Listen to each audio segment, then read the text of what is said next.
Bonjour, nous nous retrouvons aujourd'hui pour un nouveau conflit de lecture, le troisième. Nous allons vous lire Les aventures d'Arsène Lupin, gentleman cambrioleur, écrit par Maurice Leblanc.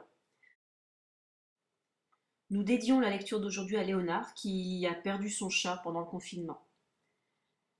Alors, sans plus attendre, voici le premier chapitre, alors incomplet parce que nos chats ne sont pas toujours coopératifs.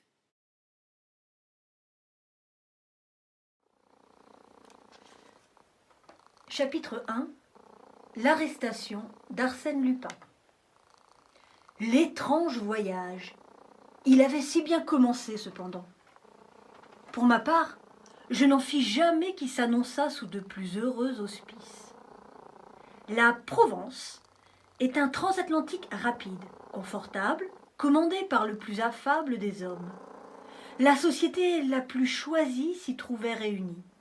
Des relations se formaient, des divertissements s'organisaient. Nous avions cette impression exquise d'être séparés du monde, réduits à nous-mêmes comme sur une île inconnue, obligés par conséquent de nous rapprocher les uns des autres. Et nous nous rapprochions.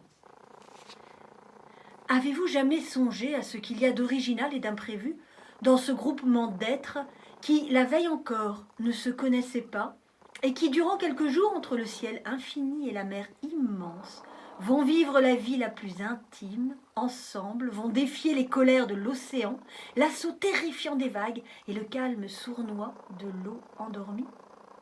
C'est au fond, vécu en une sorte de raccourci tragique, la vie elle-même, avec ses orages et ses grandeurs, sa monotonie et sa diversité. Et voilà pourquoi, peut-être, on goûte avec une hâte fiévreuse et une volupté d'autant plus intense ce court voyage dont on aperçoit la fin du moment même où il commence. Mais depuis plusieurs années, quelque chose se passe qui ajoute singulièrement aux émotions de la traversée. La petite île flottante dépend encore de ce monde dont on se croyait affranchi. Un lien subsiste qui se dénoue peu à peu en plein océan, et peu à peu en plein océan se renoue. Le télégraphe sans fil, appel d'un autre univers d'où l'on recevrait des nouvelles de la façon la plus mystérieuse qui soit. L'imagination n'a plus la ressource d'évoquer des fils de fer au creux desquels glisse l'invisible message. Le mystère est plus insondable encore, plus poétique aussi. Et c'est aux ailes du vent qu'il faut recourir pour expliquer ce nouveau miracle. Ainsi, les premières heures, nous sentîmes-nous suivis, escortés, précédés même par cette voix lointaine qui, de temps en temps, chuchotait à l'un de nous quelques paroles de là-bas. 2 amis me parlèrent. 10 autres, 20 autres nous envoyèrent à tous à travers l'espace leurs adieux attristés ou souriants. Or, le second jour, à 500 milles des côtes françaises, par un après-midi orageux, le télégraphe sans fil nous transmettait une dépêche dont voici la teneur. Arsène Lupin à votre bord. Première classe, cheveux blonds, blessure avant-bras droit, voyage seul, sous le nom de R. À ce moment précis, un coup de tonnerre violent éclata dans le ciel sombre. Les ondes électriques furent interrompues.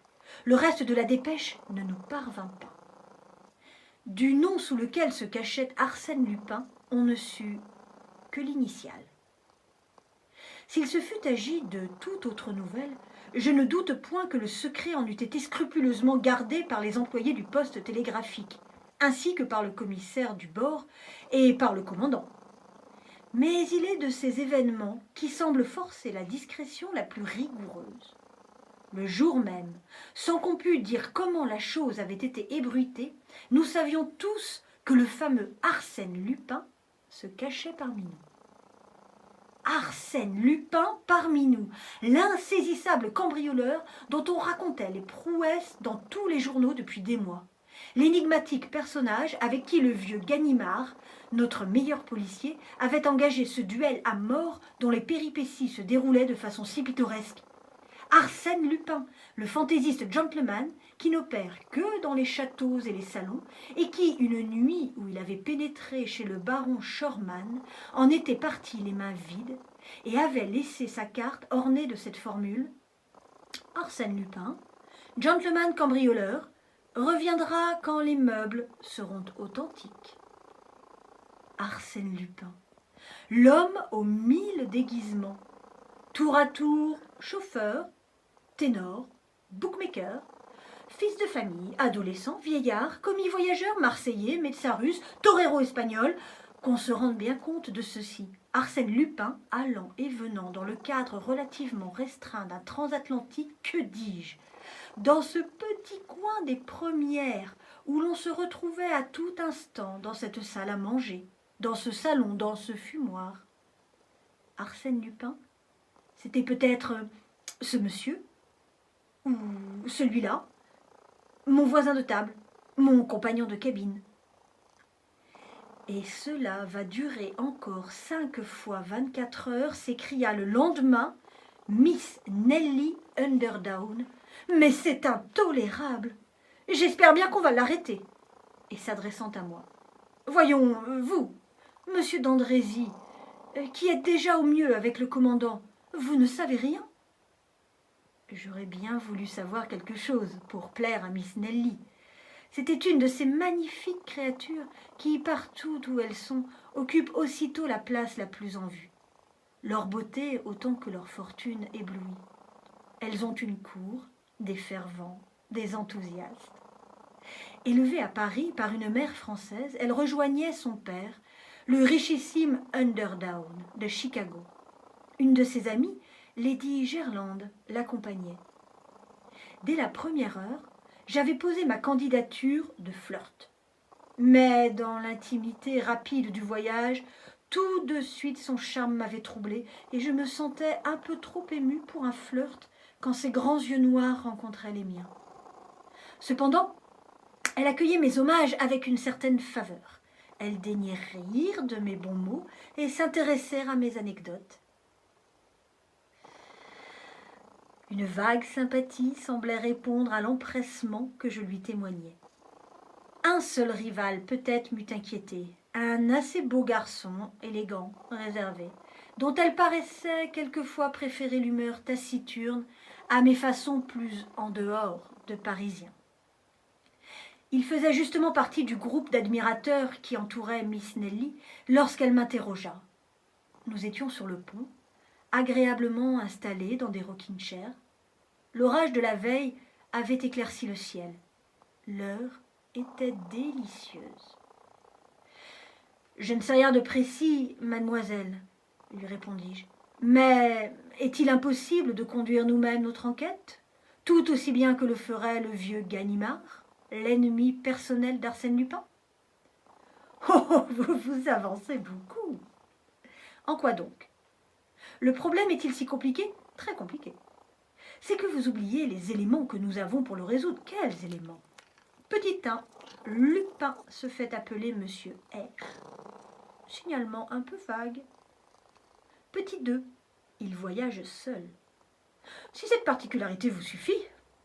Petit 3, il est blond. Et alors? Alors nous n'avons plus qu'à consulter la liste des passagers et à procéder par élimination. J'avais cette liste dans ma poche. Je la pris et la parcourus. Je note d'abord qu'il n'y a que 13 personnes que leur initiale désigne à notre intention. 13 seulement. En première classe, oui. Sur ces 13 messieurs R, comme vous pouvez vous en assurer, 9 sont accompagnés de femmes, d'enfants ou de domestiques. Restent 4 personnages isolés. Le marquis de Raverdan. Secrétaire d'ambassade, interrompit Miss Nelly, je le connais. Le major Rawson. C'est mon oncle, dit quelqu'un. Monsieur Rivolta. Présent, s'écria l'un de nous, un Italien dont la figure disparaissait sous une barbe du plus beau noir. Miss Nelly éclata de rire. Monsieur n'est pas précisément blond. Alors, repris-je, nous sommes obligés de conclure que le coupable est le dernier de la liste. C'est-à-dire monsieur Rosen. Quelqu'un connaît-il monsieur Rosen? On se tut. Mais Miss Nelly, interpellant le jeune homme taciturne dont l'assiduité près d'elle me tourmentait, lui dit « Eh bien, monsieur Rosen, vous ne répondez pas ?» On tourna les yeux vers lui. Il était blond. Avouons-le, je sentis comme un petit choc au fond de moi. Et le silence gêné qui pesa sur nous m'indiqua que les autres assistants éprouvaient aussi cette sorte de suffocation.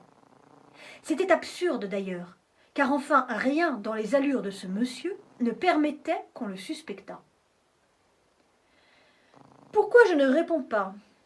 dit-il. « Mais parce que, vu mon nom, ma qualité de voyageur isolé et la couleur de mes cheveux, j'ai déjà procédé à une enquête analogue, et que je suis arrivé au même résultat. Je suis donc d'avis qu'on m'arrête. » Il avait un drôle d'air en prononçant ces paroles.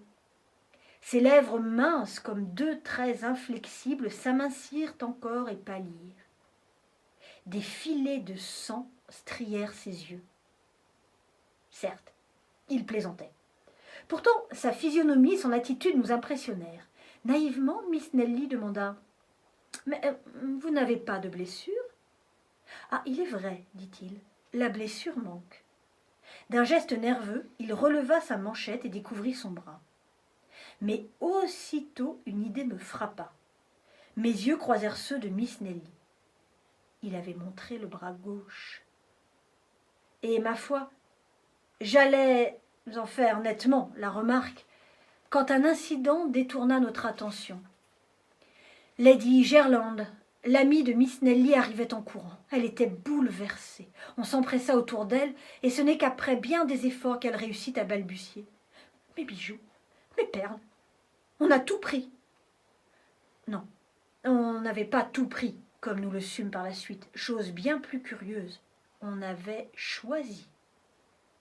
De l'étoile en diamant, du pendentif en cabochon de rubis, des colliers et des bracelets brisés, on avait enlevé non point les pierres les plus grosses, mais les plus fines, les plus précieuses, celles, aurait-on dit, qui avaient le plus de valeur en tenant le moins de place. Les montures gisaient là, sur la table. Je les vis, tous nous les vîmes, dépouillés de leurs joyaux comme des fleurs dont on eût arraché les beaux pétales étincelantes et colorés. Et pour exécuter ce travail, il avait fallu, pendant l'heure où Lady Gerland prenait le thé, il avait fallu, en plein jour, et dans un couloir fréquenté, fracturer la porte de la cabine, trouver un petit sac dissimulé à dessin au fond d'un carton à chapeau, l'ouvrir et choisir. Il n'y eut qu'un cri parmi nous. Il n'y eut qu'une opinion parmi tous les passagers lorsque le vol fut connu. C'est Arsène Lupin. Et de fait, c'était bien sa manière compliquée, mystérieuse, inconcevable et logique cependant. Car s'il était difficile de receler la masse encombrante qu'eût formée l'ensemble des bijoux, combien moindre était l'embarras avec de petites choses indépendantes les unes des autres, perles, émeraudes et saphirs.